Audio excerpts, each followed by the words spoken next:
Down के विधायक दिलीप रावत और हरक सिंह रावत के बीच अदावत खत्म होने का नाम नहीं ले रही है। अब लैंसडाउन से बीजेपी विधायक दिलीप सिंह रावत ने पूर्व श्रम मंत्री रहे हरक सिंह रावत के कार्यकाल के दौरान श्रम विभाग में हुए घोटालों की जांच की सीबीआई से कराए जाने की मांग मुख्यमंत्री से पत्र लिखकर की है। जांच के लिए दिलीप सिंह रावत ने मुख्यमंत्री को पत्र लिखा है। गौरतलब है कि पिछली सरकार में हरक सिंह रावत श्रम मंत्रालय के अलावा ऊर्जा मंत्रालय भी संभाल रहे थे, लेकिन चुनाव से ठीक पहले हरक सिंह रावत ने पाला बदलते हुए कांग्रेस को ज्वाइन कर लिया। दिलीप सिंह के पत्र लिखने के बाद अब ऐसा लग रहा है कि हरक सिंह रावत की मुश्किलें बढ़ सकती हैं। तो आपको बता दें कि हरक सिंह रावत, जिन्होंने ठीक चुनाव से पहले कांग्रेस ज्वाइन कर ली थी, अब उनके ऊपर आरोप लगे हैं कि जब वो सरकार में श्रम मंत्री थे, यानी कि बीजेपी की सरकार में जब वो श्रम मंत्री थे तो कई घोटाले हुए थे और उन घोटालों को लेकर अब दिलीप रावत, जो कि लैंसडाउन से विधायक हैं, पिछली बार भी वो विधायक थे, इस बार भी वो विधायक रहे हैं, जीतकर वापस उन्होंने एक बार फिर से जीत हासिल की और उसके बाद उन्होंने अब हरक सिंह रावत को लेकर पत्र लिखा है। उन्होंने कहा है कि कई घोटाले हुए हैं और उसको लेकर आपको जांच करानी चाहिए। तो इस तरह की मांग दिलीप रावत की तरफ से मुख्यमंत्री को पत्र उन्होंने लिखा है, जिसमें यह मांग की गई है। हालांकि आपको बता दें कि हरक सिंह रावत का विवादों के साथ जो रिश्ता है वो चोली दामन का रहा है और इसी तरह से कई बार विवादों में हरक सिंह रावत फंसते रहे हैं। उनको मौसम वैज्ञानिक भी कहा जाता है। चुनावों के समय पर अक्सर देखा जाता है कि वो पाला बदल लेते हैं। हमेशा वो मंत्री रहे हैं, लेकिन इस बार शायद ऐसा नहीं हो पाया। बहरहाल उन्होंने थोड़े ही दिन पहले चुनावों से कांग्रेस ज्वाइन की थी, बीजेपी छोड़कर, लेकिन ऐसे में अब उनके खिलाफ ये जो पत्र लिखा गया है घोटालों को लेकर, अगर इसमें आगे कार्रवाई होती है तो जाहिर है कि यहां पर हरक सिंह रावत की मुश्किलें बढ़ सकती हैं। मेरे पास कुछ श्रमिक लोग आए थे और उन्होंने कहा कि अब हमारे साथ अन्याय हुआ है, हमको जो है श्रम विभाग से जो हमारे नाम पे कुछ सामान आवंटित हुए थे वो हमको नहीं प्राप्त हुए, हमारे नाम पे किसी और को दे दिया गया है। और इसी तरह सैनिटरी जो नैपकिन है उसकी भी हमारे साथ नाम को आवंटित हुआ, क्षेत्र में कहीं नहीं हुआ। इस तरह से बहुत सारे घपले थे और क्योंकि कुछ लोगों ने पीएल भी की है कि कर्मकार बोर्ड में भारी घपला हुआ है, तो क्योंकि हमारी सरकार की ओर लोग एक उंगली उठाते हैं, तो मैंने माननीय मुख्यमंत्री से प्रार्थना की है और निवेदन किया है कि इसकी जांच जो है सीबीआई से करा दी जाए, ताकि जो है दूध का दूध और पानी का पानी हो जाए। तो चलिए चर्चा की शुरुआत करेंगे। तमाम मेहमान हमारे साथ जुड़े हुए हैं। नवीन ठाकुर, प्रदेश प्रवक्ता बीजेपी से हमारे साथ जुड़े हुए हैं। स्वागत है आपका नवीन जी इंडिया न्यूज पर। लखपत बुटोला, प्रदेश प्रवक्ता है कांग्रेस से, हमारे साथ जुड़े हुए हैं। स्वागत है आपका लखपत जी इंडिया न्यूज पर। इसके साथ ही दिलीप रावत भी हमारे साथ जुड़े हुए हैं। स्वागत है आपका दिलीप रावत जी इंडिया न्यूज पर। सबसे पहले दिलीप जी, मैं आपके पास ही आऊंगी। आपने ये पत्र लिखा है मुख्यमंत्री को, जिसमें आपने घोटालों का आरोप भी लगाया है हरक सिंह रावत के ऊपर। पहले क्यों नहीं आपको याद आया, अचानक से ये पत्र क्यों? देखिए, पहले तो आप स्पष्ट कर देंगे, मैंने हरक सिंह रावत जी पे कोई आरोप नहीं लगाया। मैंने ये संस्थागत जो भ्रष्टाचार है उस पर आरोप लगाया और जो तंत्र ने जो किया है, जो मिल बांट कर जो उन्होंने यहाँ पे पैसे की बंदरबांट की, उस पर किया। और ये मैंने पहले भी उठाया, आपको शायद ध्यान हो नहीं हो, ये मैंने पहले भी उठाया था जब हमारी इससे पहले वाली सरकार थी, तब भी मैंने इस पे उठाया था। तो हल्की फुल्की जांच हुई, लेकिन इस पे गंभीरता से जांच नहीं हुई। अभी कई लोगों ने पीआई करी है और कई लोगों ने माननीय न्यायालय में निष्पक्ष की है कि इस पे जांच की जाए। तो मैंने कहा कि सबसे बढ़िया ये है कि इसकी सीबीआई जांच की जाए, तो पता चल जाएगा कि क्या हो सकता है। नहीं दिलीप जी, देखिए एक बात ये क्लियर कीजिए, आपने कहा आपने हरक सिंह रावत के ऊपर आरोप नहीं लगाया, लेकिन आपने जिस मंत्रालय के ऊपर आरोप लगाया है वो तो हरक सिंह रावत के अंडर ही था ना? देखिए, ये तो अलग बात हुई। वैसे तो ये मुख्यमंत्री के अंडर में भी था। मुख्यमंत्री के अंडर में मंत्री होता है, मंत्री के अंडर में सरकार, पूरी सरकार ही मुख्यमंत्री के अंडर में होती है। तो हमने एक सिस्टम के खिलाफ किया है कि जो सिस्टम एक सरकार, केंद्र सरकार किसी उद्देश्य के लिए पैसा दे रही है और उसको अधिकारी या हम लोग सभी जनप्रतिनिधि मिलकर कर कुछ का जो है इसका अनियमितता बरतते हैं, उसमें जो मिल बांट कर उसको बंदरबांट करते हैं, तो उसके खिलाफ कार्रवाई होनी चाहिए। और अगर माना नहीं भी दिलीप जी, सिस्टम किसके अंडर है? यही तो मैं कह रहा हूँ कि हमारे अंडर है। मैं खुद कह रहा हूँ इस बात को, तो मैं मांग भी तो हम ही कर रहे हैं। मांग कोई बाहर का थोड़े कर रहा है, मांग हम ही तो कर रहे हैं। चलिए ठीक है, नवीन जी आपके पास आती हूँ। देखिए, सिस्टम के ऊपर आरोप लगाया, सिस्टम तो बीजेपी सरकार के अंडर है। देखिए दीप्ति जी, यही तो हमारी पार्टी की सुंदरता है। भारतीय जनता पार्टी और हमारी सरकार पारदर्शी सरकार है और हमारे स्वयं के विधायक भी वो जनप्रतिनिधि हैं। और जब उनके पास जन लोग उनके पास पहुंचे कि हमारे साथ अन्याय हुआ है और आपकी सरकार में हुआ, तो उन्होंने गुरेज नहीं की। और अगर कहीं कुछ गड़बड़ हुई है, किसी की मिलीभगत से हुई है, किसी अधिकारी ने की है या किसी नेता ने भी की है, तो भारतीय जनता पार्टी वो सरकार है, किसी को बख्शने वाले नहीं है। माननीय विधायक जी ने क्या बुरा किया? उन्होंने सीबीआई की जांच की मांग की है। दूध का दूध होगा, पानी का पानी होगा। अगर किसी ने भ्रष्टाचार किया है तो उसके खिलाफ कार्रवाई होगी, हम जेल भेजने का काम करेंगे। इसमें गलत क्या है? ये हमारे सरकार की सुंदरता है, हमारे विधायकों की और हमारी सरकार की जो ईमानदारी दिखाता है। माननीय दिलीप सिंह रावत जी ने अगर ये मांग की, उसमें गलत क्या किया? और निश्चित तौर पर ये हमारी सरकार में ही संभव है। ये हमारे विधायक ही कर सकते हैं, ये हमारे जनप्रतिनिधि कर सकते हैं। वही उंगली दूसरे उठा सकता है जो स्वयं जो है सच्चा हो, ईमानदार हो, जिसने खुद जो है ईमानदारी से काम किया हो और जनता के साथ खड़ा हो। वो जनता के साथ खड़े रहते हैं, लैंसडॉन की जनता के साथ खड़े रहते हैं। इसलिए तो वहां की जनता ने तीसरी बार भारी बहुमत के साथ उनको जिताया। जबकि आपने देखा उनके खिलाफ कितने जो है षड्यंत्र रचे गए, कहां से प्रदेश से लोग उनको हराने के लिए वहां पहुंचे। लेकिन लैंसडॉन की देवतुल्य जनता हमारे विधायक दिलीप सिंह रावत के साथ खड़ी रही। और मैं लैंसडॉन की जनता को धन्यवाद देता हूं, उनका आभार प्रकट करता हूं आपके लोक चैनल के माध्यम से कि उन्होंने एक ऐसे ईमानदार शख्स को चुना जो हमेशा उनके साथ खड़ा है। और चाहे कोई भी दिक्कत हो, किसी प्रकार की दिक्कत हो, भारी से भारी जो है समस्या हो, उसको लेकर जो है वो हमेशा प्रखर रहते हैं। और अंतिम व्यक्ति की आवाज को जो है वो सदन के माध्यम से मुख्यमंत्री तक जो है पहुंचाने का काम करते हैं। ये काम जनप्रतिनिधियों को होना चाहिए और इस काम को बखूबी कर रहे हैं। चलिए ठीक, रविंद्र जी मैं आऊंगी, आपके पास बहुत सारे सवाल है जिनका जवाब लेना है। आपने बहुत ही सही बात यहाँ पर कही, पारदर्शी सरकार है आपकी और जाहिर है कि अगर सिस्टम में कमी है तो सवाल उठाना बनता है और सीबीआई जांच होनी चाहिए अगर घोटाला हुआ है। लखपत जी, इस पूरे मामले को लेकर आपकी क्या प्रतिक्रिया? कितनी सुंदर बात है, इन्हीं की सरकार। पूर्व में कहा विधायक जी ने, मैंने ये प्रश्न उठाया था लेकिन कोई कार्रवाई नहीं हुई। जब इनके मंत्री थे उस समय, उन्हीं के बाद मंत्रालय था, लेकिन कहां से जांच होगी? आप जानते हैं कि जो इनके 4.5 साल निवर्तमान मुख्यमंत्री रहे वहीं सुप्रीम कोर्ट से जमानत पे चल रहे हैं। तो भ्रष्टाचार की बात कहां से ये बातें करिए, केवल एक सिफुगा है।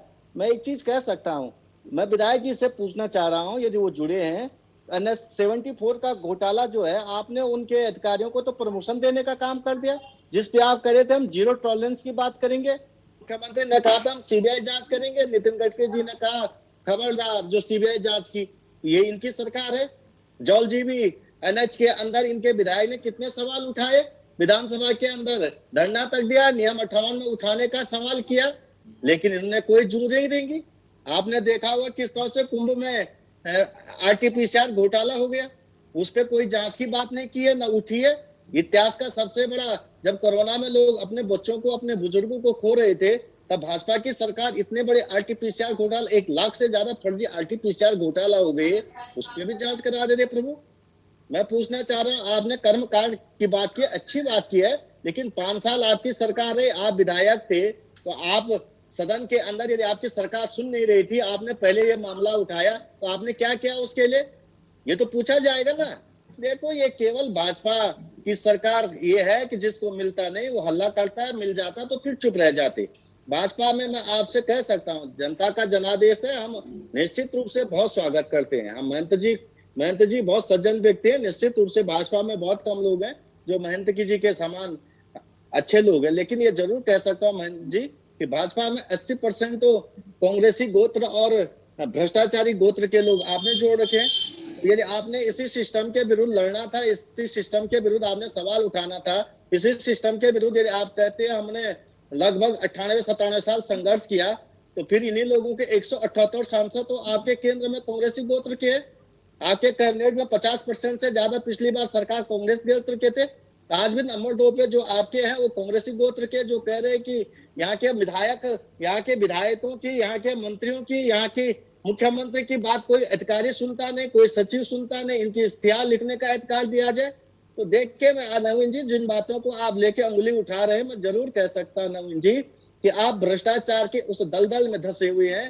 क्योंकि आपका DNA, जो आप कहते हैं ना कि कीचड़ से कमल खिलता है, तो कीचड़ किसी को अपने आसपास आने भी नहीं देता है, कीचड़ में कोई हाथ भी नहीं डालता है। तो ये स्थिति आपकी, आप इतने भ्रष्टाचार में लिप्त हैं कि आपके एक विधायक तो छोड़ दीजिए, आपके एक कार्यकर्ता भ्रष्टाचार में डूबे हुए हैं। आज सवाल उठाया जा रहा है, मैं पूछना चाह रहा हूँ क्या कार्रवाई किया आपने 5 साल में? कांग्रेस की सरकार थी, जीरो टॉलरेंस की बात करती, लोकायुक्त क्यों प्रवर्तन समिति को भेज रखा है? रितु जी, मैं जरा जवाब दे दूं, उस पर बता दीजिए ना, क्यों प्रवर्तन समिति को भेजा हुआ? उस पर विधायक जी बता देते, लोकायुक्त क्यों लागू नहीं हुआ, उसका गठन किया जाता तो बहुत अच्छा होता। इतने जीरो टॉलरेंस की आप बातें कह रहे, जवाब दीजिएगा। लेकिन पॉइंट टू पॉइंट जवाब दीजिए, डिप्लोमेट जवाब मत दीजिएगा। मैंने सवाल पूछा, इतने जीरो टॉलरेंस की बात है, लोग चलिए ठीक समिति को क्यों भेजा हुआ? ठीक ठीक ये तो सवाल नवीन पूछा जी से जाए। जवाब ले मैं ये लेते हैं। नवीन जी पूछना बोलिए, चाह क्या रहा हूं, कहना सुनिए, चाहते हैं? सुनिए। रितु जी, मेरा निवेदन है हम्म। कि लखपत भाई बहुत जो है विद्वान व्यक्ति हैं, कांग्रेस के अच्छे प्रवक्ता हैं। अब मेरा विनम्र निवेदन है, कृपया जिस प्रकार धैर्यपूर्वक मैंने उनके झूठ को सुना, वो मेरे सत्य को 2 मिनट सुन लें। सबसे पहली बात, धन्यवाद लखपत भाई कि आपने माना 80% कांग्रेसी भ्रष्टाचारी हैं। अपने मुंह से कहा, इतने बड़े चैनल पर आपने स्वीकार किया कि 80% भ्रष्ट कांग्रेसी को आपने सम्मिलित किया। लेकिन आप निश्चित भारतीय जनता पार्टी, लखपत भाई, मैंने निवेदन किया था आपसे 2 मिनट, मुझे 2 मिनट, आप बाद में जितना मर्जी बोलिए। देखिए, मैंने कहा, मेरा यही दिक्कत है कांग्रेस के प्रवक्ताओं के साथ कि इनके झूठ की पोल खुलने लगे तो बीच में डिस्टर्ब करते हैं। अरे लखपत भाई, आप ही तो 2-3 चुनिंदा प्रवक्ता हैं जो सुन लेते हैं धैर्य से, ये तो बाकी लोग तो आपके डंडा लेके दौड़ने पड़ते हैं, एकदम बौखलाहट में है। आप लोग तो बहुत धैर्य सुनते हैं, मैं आपका धन्यवाद करता हूँ, हर चैनल पे बोलता भी हूँ। आप देख लीजिए, आपका नाम बोलता हूँ और आपके संगठन मंत्री जी का नाम बोलता हूँ मैं हमेशा। इनके 2-3 लोग हैं बस कांग्रेस में। लखपत भाई ने माना, चलो ठीक है, धन्यवाद। दूसरी बात, लखपत भाई एक बात भूल गए, उन्होंने कहा कि 4 साल से जो है इनका मुख्यमंत्री जमानत पर चल रहा था। शायद ये भूल गए, इनको अपने राष्ट्रीय अध्यक्ष की याद आ गई। हमारा मुख्यमंत्री तो जमानत पर नहीं था। लखपत भाई, प्रियंका गांधी बेचारी ऐसी इकलौती महिला है इस देश की जिसका मायका भी पूरा जमानत पर और ससुराल भी जमानत पर है। रॉबर्ट वाड्रा जमानत पर है, राहुल गांधी जमानत पर है। आपकी राष्ट्रीय अध्यक्ष सोनिया गांधी 1000 करोड़ के नेशनल हेराल्ड घोटाले की जमानत पर चल रहे हैं। कितने अचंभे की बात है, बेचारी प्रियंका गांधी उत्तर प्रदेश में कितना जी-जान लगाई और 2 विधायक जिता पाए। लोग गूगल में सर्च कर रहे हैं वो 2 सीटें कि कौन सी विधानसभा है उत्तर प्रदेश से, वो ऐतिहासिक विधानसभा है जहां से 403 में कांग्रेस 2 विधायक जिता पाई। उन विधायकों में गूगल में सर्च किया जा रहा है। तीसरी बात, आरटीपीसीआर घोटाले पे कार्रवाई क्यों नहीं की? इस देश की, इस प्रदेश की जनता जानती है, ये भारतीय जनता पार्टी का शासनकाल है। हमने टेंडर प्रक्रिया दी थी और टेंडर लेने वाली अगर पार्टी ने गड़बड़ की तो हमने उन्हें बख्शने का काम नहीं किया। रितु तोमर जी, पता कर लीजिए, लखपत भाई थोड़ा जानकारी रखिए। आज तक वो लोग जेल में हैं, जमानत नहीं ले पाए। पिछले महीने उन्होंने हाई कोर्ट में जमानत अर्जी लाई थी, हमारी सरकार ने पुरजोर विरोध किया। हमने कहा कि जब तक एक एक पाई का हिसाब नहीं हो जाता, जमानत नहीं मिलेगी और जिन्होंने घोटाला किया वो जेल में रहेंगे। 1 रुपए का भुगतान उसके बाद उनको नहीं हुआ। ये भारतीय जनता पार्टी की सरकार है। उसके बाद नवीन जी, लेकिन देखिए, मेरा भी एक सवाल है। दिलीप जी, आप मेरे साथ फोन लाइन पर जुड़े हुए, शायद मेरी आवाज मिल रही है दिलीप जी आपको? हाँ, मैं सुन रहा हूँ। दिलीप जी देखिए, जहां तक हरक सिंह रावत का सवाल है तो उनसे तो शायद आपकी पहले से ही नहीं बनी, चाहे बात यहाँ पर टाइगर सफारी की हो या फिर बात लैंसडाउन के विकास को लेकर हो या फिर अब ये मुद्दा हो। आप लगातार उनके खिलाफ मोर्चा खोलते रहे हैं, लेकिन जब एक बात बताइए, आप ही उसी सरकार में है, हरक सिंह रावत भी उसी सरकार में मंत्री थे। जब आपकी सरकार ही आप ही की बात नहीं सुन रही तो फिर आप कर क्या रहे हैं उस सरकार में? आप एक बात बताइए कि आप ऐसी सरकार में बैठे जहां पे एक ऐसे मंत्री को रखा हुआ था जिसमें ये घोटाले हो रहे थे और आप बोल रहे हैं कि मैंने अपनी आवाज उठाई, आपकी आवाज सुनी भी नहीं गई। देखिए, पहले तो मैं लखपत भाई का धन्यवाद करता हूं कि जो अभी हमारे प्रवक्ता ने भी कहा कि उन्होंने स्वीकार किया कि कांग्रेस से ट्रेंड होके जाते हैं लोग भ्रष्टाचारी। ये ट्रेंड होके, हम हो सकता है हमसे गलती होगी, हमने ले लिए होंगे, लेकिन ट्रेंड इन्होंने किया, ये तो उन्होंने स्वीकार किया, ये अच्छी बात है। और दूसरी बात ये है कि मैं ये कहना चाहता हूँ कि जरा लखपत भाई इतना बता दें कि जो मामला मैंने उठाया है, अब आप ये बोलेंगे कि मकान मालिक की रात को कह रहा है जागते रहो। हम तो मकान मालिक हुए, हमारी सरकार थी, लेकिन चौकीदार क्या कर रहा था? जिन चौकीदार का काम था सदन में कम से कम हमारी बात को, हमारी कमियों को दिखाने का, हमारे भ्रष्टाचार को दिखाने का, वो कहाँ थे? उनकी जायज जिम्मेदारी नहीं होती थी। आज हमारा पास इतना साहस है, भारतीय जनता पार्टी में इतनी स्वतंत्रता है कि आप अगर हमारा आदमी भी गलत कर रहा है तो हम उसके ऊपर कार्रवाई की मांग कर सकते हैं, लेकिन ये कांग्रेस में कभी नहीं हुआ है। लेकिन ये चुनाव जीतने के बाद कार्रवाई हो रही है ना, जब वो अब आपकी पार्टी में नहीं है, दूसरी पार्टी में चले गए हैं, आप चुनाव जीत गए हैं, तो आप यहाँ पर पारदर्शिता और कार्रवाई की बात कर रहे हैं, लेकिन जब वो आपकी पार्टी में थे तो कुछ नहीं हो रहा था। आप मेरी बात सुनिए कि क्योंकि ये मामला मैंने इसलिए उठाया, मैंने पहले भी उठाया, लेकिन इसलिए उठाया, उस समय भी इंक्वायरी हुई है, लेकिन उस समय इतनी गंभीरता नहीं, क्योंकि लोगों ने पीएल डाली है, कई लोगों ने माननीय न्यायालय में पीएल डाली है।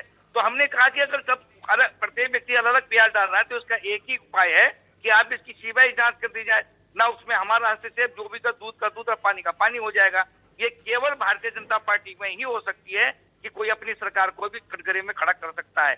ये नैतिकता हमारे पास है, ये कांग्रेस के पास नैतिकता नहीं है, ये आप नोट कर लें इस बात को। और कांग्रेस तो सबसे बड़ी बात है कि उनको लोगों ने विपक्ष में रखा कि चौकीदारी करे, उस भूमिका को भी नहीं निभा पाए। ये बड़ा दुर्भाग्य है लोकतंत्र में। इन्होंने एक दफे आप मुझे सदन की कोई कार्रवाई बता दी, अपने कोई कर्मकाल बोर्ड पे या श्रम विभाग पे कुछ बोला होगा? कभी नहीं बोला होगा। क्यों नहीं बोला होगा? क्योंकि ये सोए रहते हैं, सदन में रहते नहीं थे। अपने मामूली से व्यक्तिगत मामलों के ऊपर बाइकाट कर दिया, बाकी सार्वजनिक जीवन से, सार्वजनिक जो कामों से उनका मतलब रहता नहीं था। इसलिए मैं कह रहा हूँ कि ये जिम्मेदारी भी हमें निभानी पड़ रही है, जो जिम्मेदारी कांग्रेस को निभानी पड़ रही थी। ये दुर्भाग्य है हमारा। चलिए ठीक है, यहाँ पर देखिए ये समझ में आता है, वो अब आपकी पार्टी में नहीं है, तो देखिए आप यहाँ पर आवाज बुलंद करने की बात कर रहे हैं, पारदर्शिता की, और इसकी बात कर रहे हैं कि भ्रष्टाचार हमारी पार्टी में नहीं होता। लेकिन सबसे बड़ी बात देखिए, अगर सरकार की नाक के नीचे ये सब हो रहा है तो इसका मतलब ये तो नहीं कि सरकार को कुछ नहीं पता, मुख्यमंत्री को कुछ नहीं पता। जाहिर बात है कि कहीं ना कहीं सपोर्ट रहा है, जब तक थे पार्टी में तब तक ठीक था, अब नहीं है तो आप उनके खिलाफ मोर्चा खुल के बैठ गए। आप तीनों का बहुत शुक्रिया इस चर्चा में जुड़ने के लिए। देखिए सवाल तो यहाँ पर यही है, हालांकि हरक सिंह रावत अब कांग्रेस में है तो बीजेपी यहाँ पर मजबूती के साथ इस मुद्दे को उठा रही है। देखने वाली बात होगी कि आगे क्या होगा। फिलहाल यहाँ पर रुख करेंगे एक बड़ी खबर की तरफ। तो आपको बता दें इस वक्त की बड़ी खबर देहरादून से है, जहां पर एनएचएआई के रीजनल ऑफिसर सीके सिन्हा के घर छापा। सीके सिन्हा के घर सीबीआई का छापा पड़ा है। एनएचएआई के रीजनल ऑफिसर है सीके सिन्हा और एनएचएआई उत्तराखंड के प्रोजेक्ट हेड हैं सीके सिन्हा, जिनके घर सीबीआई का छापा पड़ा है। राजधानी में 3 अलग अलग जगह सीबीआई का छापा मारा गया है। प्रोजेक्ट में घोटाले मामले में छानबीन हो रही है, तो 3 अलग अलग जगह सीबीआई का छापा। एनएचएआई के कुछ प्रोजेक्ट में गड़बड़ी को लेकर ये छापेमारी की कार्रवाई की जा रही है। तो एनएचएआई के रीजनल ऑफिसर हैं सीके सिन्हा, जिनके घर पर छापा पड़ा है और 3 अलग अलग जगह पर ये छापेमारी की कार्रवाई जारी है। आपको बता दें कि एनएचएआई उत्तराखंड के प्रोजेक्ट हेड हैं सीके सिन्हा, और इसके साथ ही इन प्रोजेक्ट्स में कुछ गड़बड़ी को लेकर, घोटाले को लेकर ये छापेमारी की कार्रवाई की जा रही है। तो एनएचएआई के Uttarakhand regional officer CK Sinha, जिनके घर पर ये छापेमारी की कार्रवाई जारी है। सीबीआई ने ये छापा मारा है। बताया जा रहा है कि कुछ प्रोजेक्ट्स में गड़बड़ी पाई गई है, जिसको लेकर ये छापेमारी की कार्रवाई जारी है। तो देहरादून में 3 अलग अलग जगह, 3 अलग अलग इलाके जहां पर सीबीआई ने ये छापा मारा है। राजधानी में 3 अलग अलग जगह है, यानी कि देहरादून में जहां पर ये छापेमारी की कार्रवाई जारी है। एनएच के कई बड़े प्रोजेक्ट्स हैं जिनमें घोटाले को लेकर जानकारी सामने आई। उसके बाद एनएचएआई उत्तराखंड के जो रीजनल ऑफिसर हैं सीके सिन्हा, उनके घर ये छापेमारी की कार्रवाई शुरू की गई। तो सीबीआई ने ये छापा मारा है सीके सिन्हा के घर पर, और 3 अलग अलग जगह है जहां पर ये छापेमारी की कार्रवाई की गई है। आपको बता दें कि उत्तराखंड के प्रोजेक्ट हेड है एनएचएआई उत्तराखंड के प्रोजेक्ट हेड सीके सिन्हा, और साथ ही कुछ प्रोजेक्ट्स में घोटाले सामने आए और इसके साथ ही गड़बड़ी की बात सामने आई, और उन गड़बड़ियों को लेकर ही इस घोटाले की जांच की जा रही है। और उसके बाद उनके घर पर छापा मारा गया सीबीआई की तरफ से। तो सीके सिन्हा के घर सीबीआई का छापा, सीबीआई की रेड, और देहरादून में ही 3 अलग अलग स्थान है, जगह है जहां पर ये छापा मारा गया है। तो आपको बता दें कि एनएचएआई के regional head, regional officer CK Sinha, project में घोटाले मामले में ये छानबीन हो रही है और इसी वजह से ये छापा मारा गया है सीके सिन्हा के घर पर और देहरादून के 3 अलग अलग जगह पर। तो डॉक्टर अरविंद कुमार इस वक्त हमारे साथ जुड़े हुए हैं, तो डॉक्टर प्रवीण कुमार इस वक्त हमारे साथ जुड़े हुए ज्यादा जानकारी के साथ। प्रवीण, आपसे जानना चाहूंगी ये क्या मामला था जिसको लेकर छापेमारी की कार्रवाई की गई है और कौन कौन सी जगह है जहां पर छापा मारा गया है? देखिए, एनएचआई का ये पूरा मामला है और जो 74 एनएच 74, इस मामले में पिछले दिनों कई महीनों से या कहें कि सालों से इस पे घोटाले की खबर आ रही थी, अनियमितता की खबर आ रही थी। इसको लेकर सीबीआई ने 3 जगह पे, एक तो जो सिन्हा है उनके आवास पे, ये प्रोजेक्ट हेड है एनएचआई के सीके सिन्हा, उनके आवास पर छापेमारी हुई है। वहां से कागजात और हार्ड डिस्क ले गए हैं सीबीआई, और इसके अलावा कुछ और जगह हैं जो ऑफिस हैं, इसके अलावा जो सॉलिसिटर रेजिडेंसी है वहां पर भी छापेमारी की खबर आई है। तो कुल मिला के देखें तो बड़ी कार्रवाई है ये। एनएच घोटाले की बात काफी दिनों से सामने आ रही थी, उसको लेकर तमाम तहकीकात की गई है, छापेमारी की गई है, तमाम सबूत इकट्ठे करने की कोशिश की गई है, जिसमें हार्ड डिस्क ले गए हैं और कुछ फाइल भी ये बताया जा रहा है कि एनएच जो सीबीआई के हाथ लगे हैं, जो महत्वपूर्ण फाइल है वो हाथ लगे हैं। अब देखने वाली बात होगी कि आगे किस तरह की कार्रवाई ये तो होती है। सुबह से ही ये बात सामने आ रही थी कि सीबीआई जो है एनएच घोटाले को लेकर वो छापेमारी कर सकती है और अभी थोड़ी देर पहले ये कार्रवाई पूरी हुई है। अलग अलग जगह पे अलग अलग गुपचुप तरीके से ये छापेमारी हुई। हालांकि मीडिया के कुछ लोग पहुंच गए थे यहाँ पर, लेकिन उन्होंने सीबीआई की तरफ से कोई बयान नहीं दिया गया, कोई बात नहीं की गई है, लेकिन बड़ी कार्रवाई है उत्तराखंड में।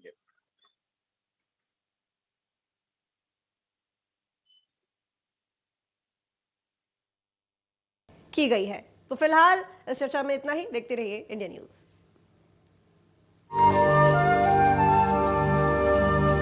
जब भी लोन की जरूरत हो तो पैसा बाजार.com पे